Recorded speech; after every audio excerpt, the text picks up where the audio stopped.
Today we're going to talk about a story that has not yet reached a definitive end, but it really should, and soon. Titan Note began life on IndieGoGo, just one of thousands of projects on that crowdfunding platform where working prototypes are not required in order to launch campaigns. Supposedly about the size of a hockey puck or a pencil sharpener, this was to be a device that could solve a problem experienced by people dealing with either classroom lectures or business meetings with multiple speakers. The transcription of notes, automatically attributing various things that were said to the individuals that said them. It would function in relatively noisy environments, in some cases meters away from the subject speaking, yet able to distinguish between environmental sounds it did not want to pick up and crosstalk that it also does not want to pick up. The transcriptions of the recordings the device made could then be printed out and perused to your heart's content. There was more, of course.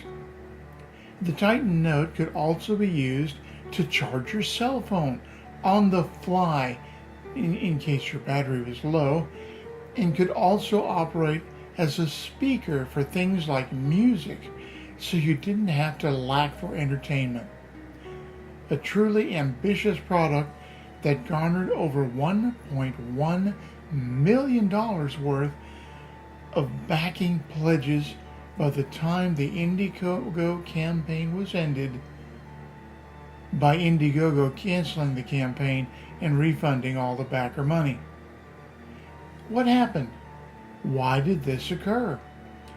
Well, it seemed that the claims made for this product, for which even a prototype did not exist, had caught the attention of people who were technologically savvy and knew how things were supposed to work. The Titan Note campaigners themselves had provided them with plenty of ammunition to debunk what they were doing, which they were proceeding to do with all alarming alacrity, reporting their findings and conclusions directly to IndieGoGo's Trust and Safety Department. Things proceeded quickly after that.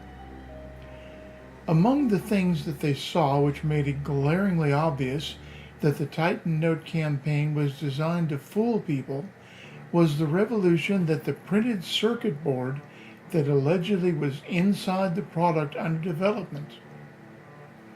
Sharp eyes identified it as one belonging to a Bluetooth speaker sold on a Chinese site that had in fact been ripped out of its casing in order to pose as part of the campaign's product.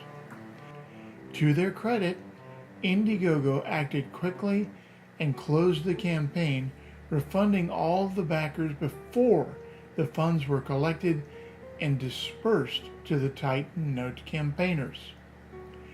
The other thing they determined was that the campaign owner himself, claimed to be one Eric Jansen of Sweden, had no presence in the tech industry or professionally outside of a very sketchy LinkedIn profile. There were in fact no photographs of the man at all, and his entire professional background consisted only of the Titan Note project.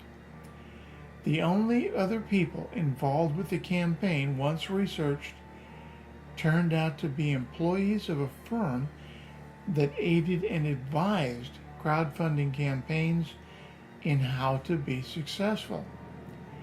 How much involvement could they have in this device's development? This campaign banishment setback did not deter whoever it is behind the Titan Note. In short order, they resurfaced on the Australian crowdfunding site Possible. Then once the same group of tax-savvy people informed that side of their findings, the campaign was booted off of there within the same day that they launched. Titan Note had a problem. Having been thrown off of two crowdfunding platforms, one of which is an 800-pound industry gorilla in the United States. They had to figure out a way to handle damage control to their reputation in order to get people to either back or continue to back a product that does not exist. They did this by going on the offensive. Several critical articles and write-ups concerning the Titan Note had appeared online in various tech blogs and business sites since being thrown out of IndieGoGo. The campaigners adopted a well-known scammer tactic in an attempt to bury these critical articles. A DMCA takedown notice where they were claiming that the images of their non-existent product were copyrighted and used without permission. The idea behind this is ludicrous at best, since the same images had been used in articles and write-ups that were positive concerning the Titan Note when they launched the original IndieGoGo campaign, and none of them alluded to any copyright when published. The scammers were obviously counting on platforms and ISPs automatically taking them at their word and killing the negative article. Unfortunately for them, several of the people who received the takedown notices were journalists and either were themselves or had access to people who were legally savvy and have filed counter DMCA claims to fight Titan Note at their own game. The other thing that they had to do was find a way to explain away being tossed off of IndieGoGo after raising over $1 million on paper by that site. They did this by lying. The claim was that they were the ones who left IndieGoGo due to a disagreement that they had with some sort of terms. No one has yet been able to ask them what terms they disagreed with, nor has anyone ever been able to determine if, as they claimed, they were in the process of suing IndieGoGo over this, or the name of the attorneys they were using, or even the court venue they were suing in. Suing a U.S. company from Sweden for actions taken in the U.S. is pretty difficult and expensive, you see.